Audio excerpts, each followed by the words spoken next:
Hello, I'm Dave Griffith, the Executive Director of the Heart of Missouri chapter of the American Red Cross, and welcome to another episode of Meet the Red Cross. And with me today I have two guests.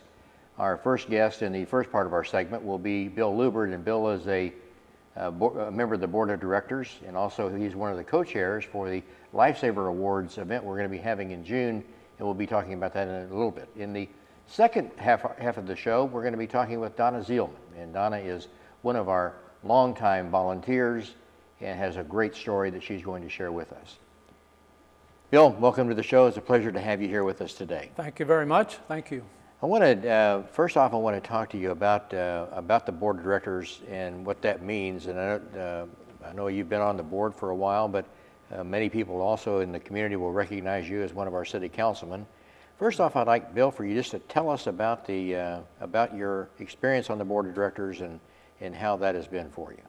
Well, I got involved in American Red Cross way back when. I moved back here in 1961, and I guess a year or so later, a fellow named Charlie Smith, who was a local realtor, invited me to come to a board meeting and got me involved. And so it's been a long time, but I've enjoyed it very much, met a lot of good friends and associated with the organization, and worked through the chairs. I was the chairman at one time and have been treasurer several different times, and have enjoyed all that. I was in charge of the blood program when it was run on a local basis for several years, and that was a nice experience. And so, like I say, I've met a lot of good friends and got some good business experience out of it. So it's been a real pleasure.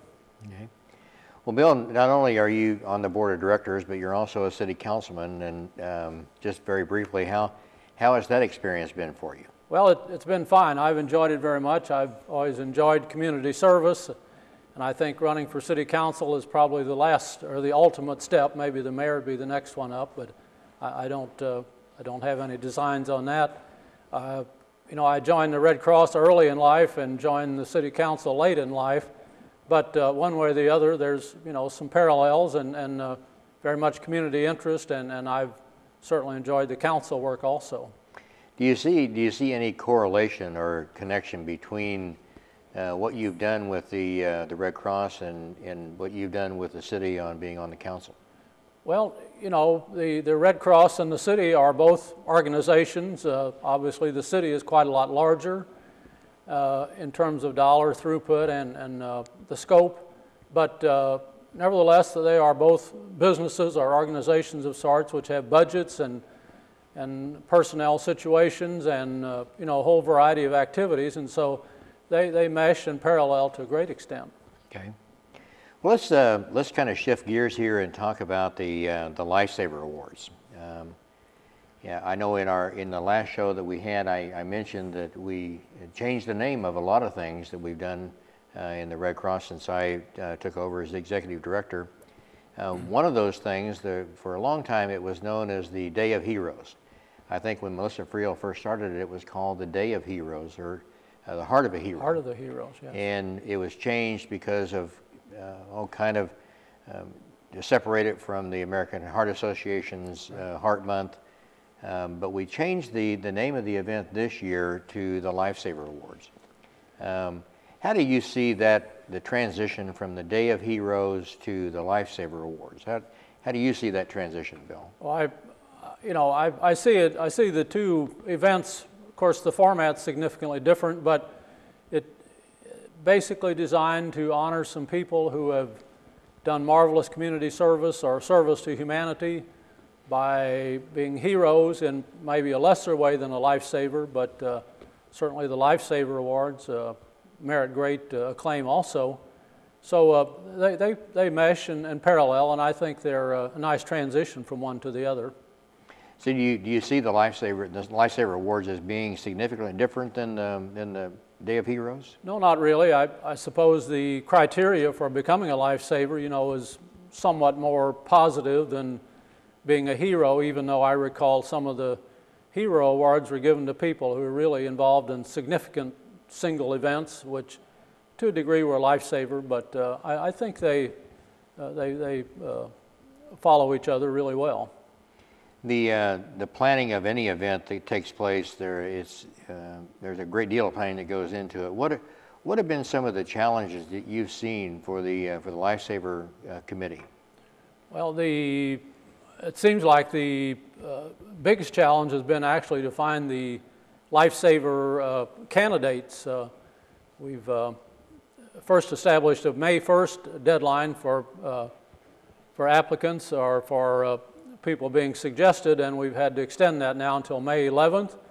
So I think that's been a challenge. And of course, in addition to being a recognition award, it is a fundraiser.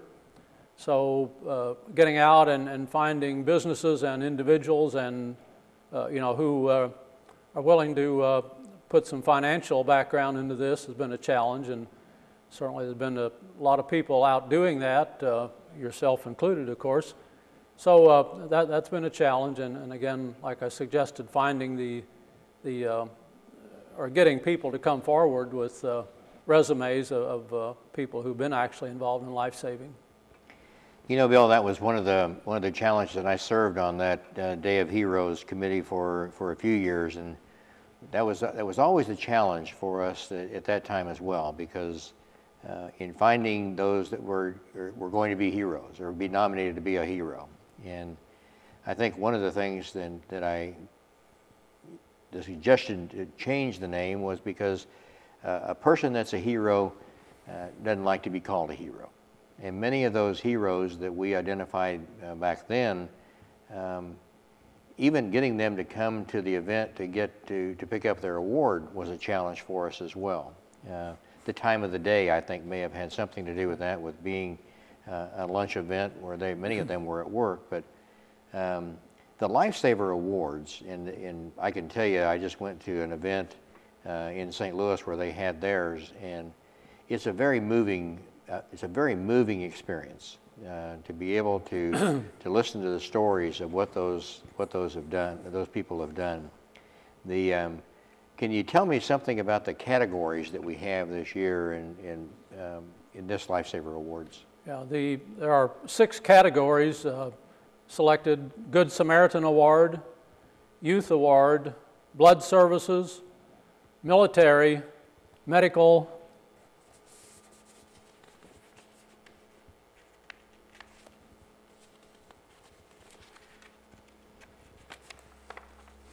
and I guess that's it. I'm sorry I missed that, but there's a military. Did you say the military? Yes, indeed. Okay. Yes. Okay. Well, we had, and I know at one point in time, Bill, there were 10. I think that there were 10 different awards that we had, and we kind of broke those down this year as the first year of doing the Lifesaver Awards. But as I was saying earlier, I went to an event in St. Louis, and they had there were probably 300 people there that were there that day, and to be able to listen to the stories of how somebody has really impacted another person's life. You mentioned that it is a fundraiser for us. Can you talk to us about the sponsorship and how important that those sponsors are to our event? Well, you know, being a fundraiser, it obviously finding sponsors who are willing to present some significant bucks is really important. Even though the recognition is fine, it's important to raise dollars to support the organization. You know, when we put volunteers out like Donna to travel to different emergencies that occur, it takes dollars to put them on the road and to feed them, and basically, you know, it's any activity like that requires funds to do that, and certainly that money does not come from heaven. It comes from fundraisers and soliciting donors, and so certainly the fundraising is an important part of this event. I know, Bill, you've been out beating the streets as well, trying to help us raise funds for this event. How has yours and the rest of the committee, how has the response been from the public with the change from the Day of Heroes to the shift to the Lifesaver Awards? The fundraising activity or the levels of fundraising have changed somewhat. This event this year is asking for bigger dollars to be an event sponsor, or pardon me, an award sponsor. And so it's a little more difficult to do that. People are willing to sponsor or to, to offer funds, but it's to be in the big and into the tall level of givers is a little bit more difficult. And so there's been good acceptance for people coming forward with the lesser amounts of money, but finding the award sponsors has been a challenge. But it's coming together, and I think it'll be a very nice event. Well, it's like any other event. And one thing I think I've said a number of times on this show and in my talks that I do around the community, and especially out even in our chapter, this community is a very giving community, and it's one of the things that I recognized early on after I moved to Jefferson City. But and I hate to use the word hit up, but it seems like that's an awful lot of good organizations out there and great charities that are out there, and many of the sponsors that we have and businesses we have in town, they are hit up quite a bit, and we're fortunate to have the sponsors that we've got. Have you got a list of those, Bill, of who those award sponsors are? Yes, I do. The Good Samaritan Award is going to be sponsored by a combination of Central Bank, Jefferson Bank, and Boone County Bank. Public Safety Award, I'm not certain of that. It's JCMG Laser in Vain. Okay, JCMG Laser in Vain. Youth, Wall Street Insurance, Prison Brews and Brew House, Coffee Shop. Blood Services, I'm not sure of that. Blood Services is the Joe Mawkins dealerships. Okay. Military would be CenturyLink, and the medical award would be presented by Center for Pain Management. Okay.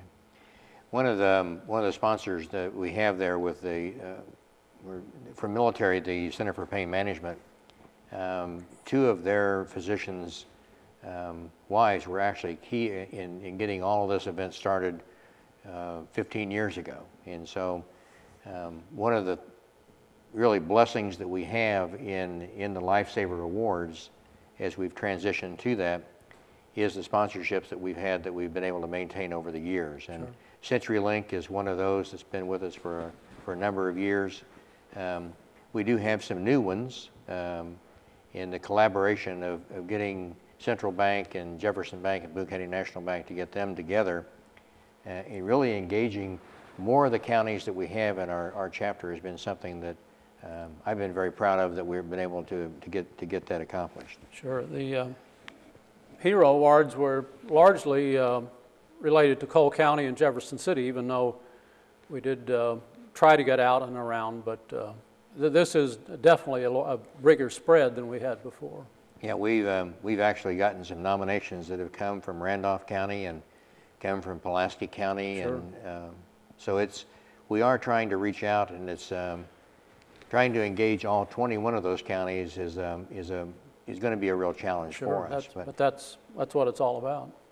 Now, real quickly, we're running out of time, Bill, but I did want to get that you've been actually an honoree, a hero. That's right. And you tell us about that experience and what that felt like to be nominated and what your award was for. Well, I think I mentioned before, I was the Blood Services chairman when the blood program was run out of the chapter. And I've been a blood donor since, golly, back in my college days. And so,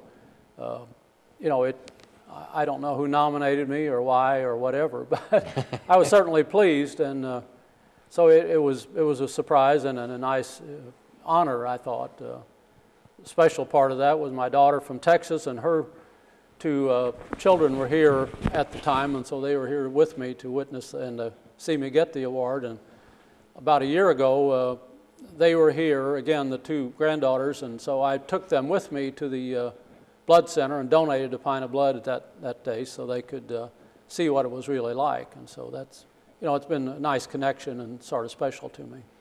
Well, Bill, you're a great man, and you are a hero. And I want to tell you, I'm very pleased to have you on my board of directors, and I'm also pleased to have been able to serve with you on the city council, and look forward to greater service with you in the future. It's been my pleasure. I'm sorry to see you leave the council, but I know the council's loss was a Red Cross gain, and so that all works, doesn't it? Thank you so much. Thanks, Sure. Bill. We're going to take just a short break, and we'll be back with Donna Zeilmann, one of our volunteers who's got a great story to tell us.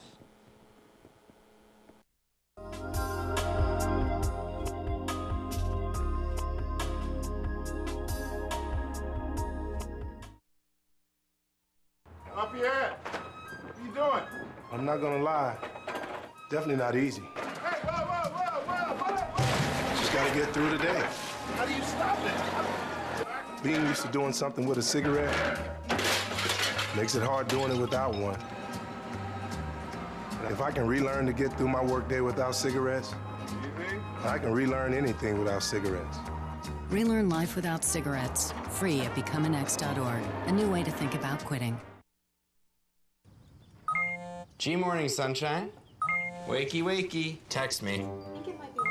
Are your parents home later? We can hang. LUV, love you. JK. Holla back. Holla back. Holla back. Are you with your friends? That's lame. We're in a huge fight right now. XO. What'd you dream about? Something I did. Are you on your way to the mall? I'm lonely. Nude pics. Send me some. Text me.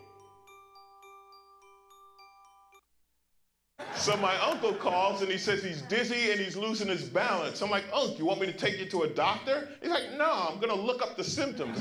I said, your symptoms are you're dizzy and you're losing your balance. So he said, I can't get on the internet because my arm is numb. I said, well, use your good arm and dial 911. Stroke's no joke. If you or someone you love is showing symptoms of stroke, don't wait because it might be too late. Dial 911. Time lost is brain lost.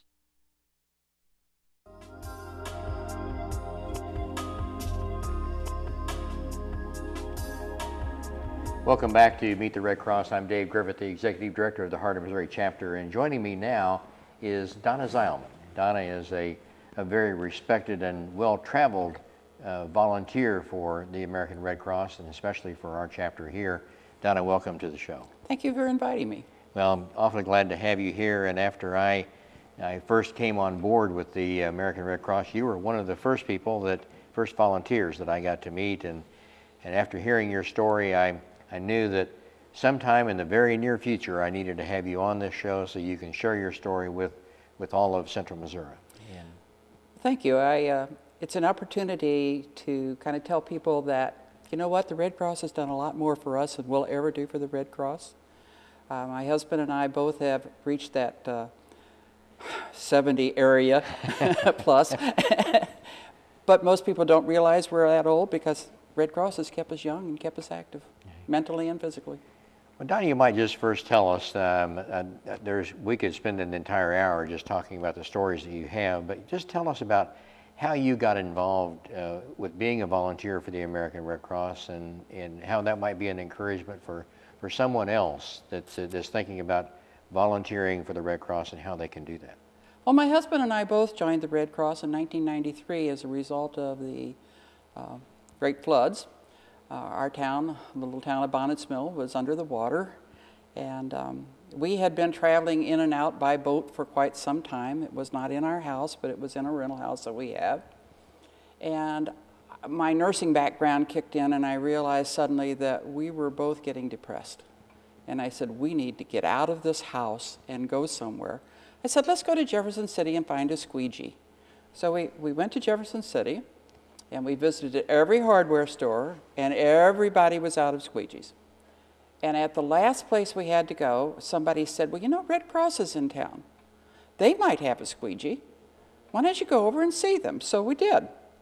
And it happened to be the day that the emergency response vehicles came in, our feeding vehicles, and they had not heard about Bonnets Mill being underwater.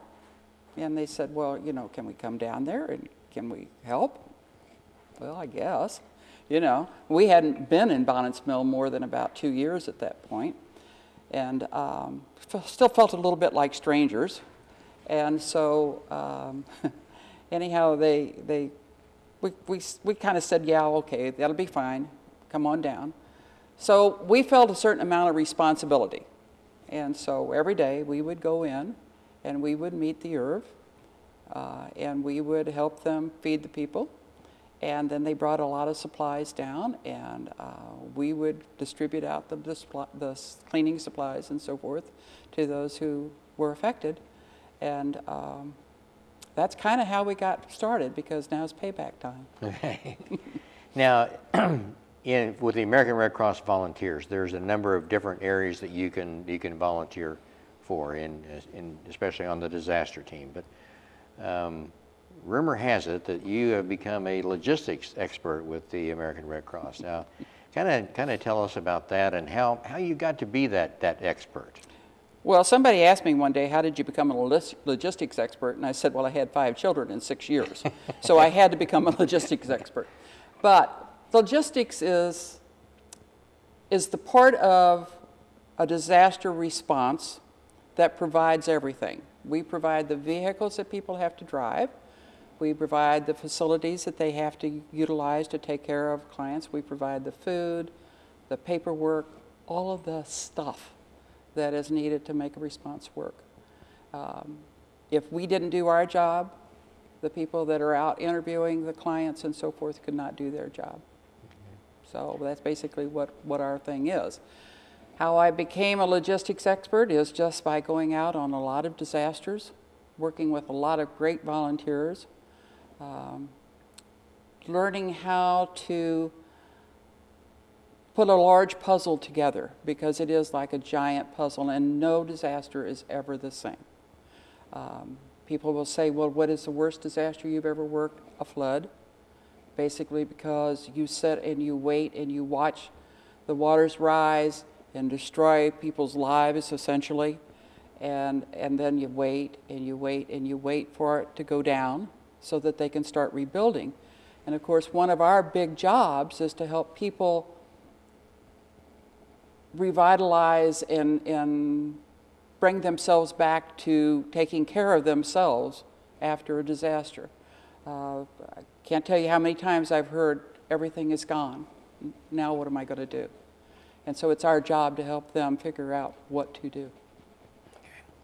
Well, I know that it all began in '93 with the flood, and then there have been a number of disasters that have happened since then, but one that I think is etched upon all of our hearts and our minds, and that was the events that happened in New York City on 9/11.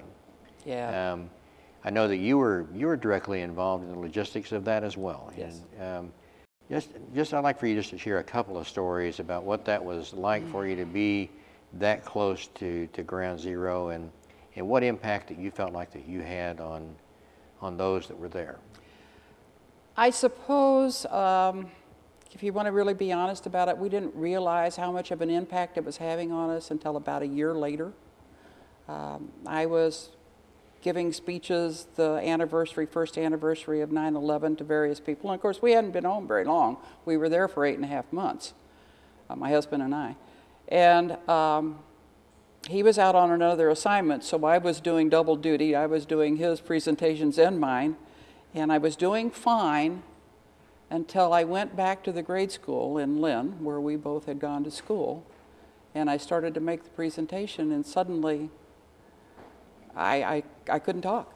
It just, everything welled up inside of me, and I could not verbalize what I felt. And I'm a little bit that way right now.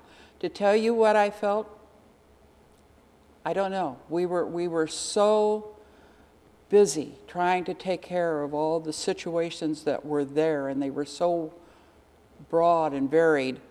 And of course, the response of the people was so overwhelming. It was really very strange. We arrived in New York on the 14th of September. We took the last, they had stopped all the traffic, air traffic for a while, and then they opened it up for about a 2-hour span. We got the last flight out of St. Louis into Islip Airport in New Jersey, and then drove up from there, and it was the strangest sensation to see no planes in the air, to hear no planes at all. It was strange to walk into downtown New York on some of the busiest streets in the world and there were almost no people. That does some strange things to you. It really does. And I don't think that it's really something I can put into words, other than just overwhelming. While you were there, kind of explain to our audience what it was that you did while you were there in 9/11. Well, in 9/11, I was in charge of paying all of the bills. And so thus I had to work very closely with everybody in the logistics unit. Richard was in charge of all the vehicles, including the, at that time, brand new Jefferson City emergency response vehicle. And it was something we had never done. We had never done anything that big. The biggest thing they had prior to that was, and I can't remember which hurricane it is that hit in Florida down in Homestead. That was the biggest thing that they'd ever had to deal with before. But I can tell you that by the time I left there at 8.5 months and I started boxing up paperwork, I had 3 5-drawer vertical file cabinets with nothing but paid invoices to pack up. It was just absolutely incredible. But the thing that was easier about that than what was easier than what Katrina was, is that at least there was a structure within the community to work with. Whereas in Katrina, we had no structure. There was nothing there to work with. What, we're getting down, of course, close to the end of the show, but I want to find out from you, what has kept you and Richard involved? Wonderful people, wonderful experiences. And I think probably the biggest thing is that we believe in the principle of the Red Cross and the mission of the Red Cross. You know, it's what the Red Cross has done, and I saw some of this before I took over as the executive director, but I've been able to see a lot more of it as time has moved on. That tremendous core of volunteers in it. Well, it's an organization that's run by volunteers. I mean, you may be our CEO and you may be getting paid, but the volunteers run the organization because you cannot do it without the volunteers. And we have a lot of input just in helping even set some of the standards and rules and regulations that we follow. Yeah. One of the, last week we were visiting with the number of corporations in and around the 21 counties that we have, and that was the message.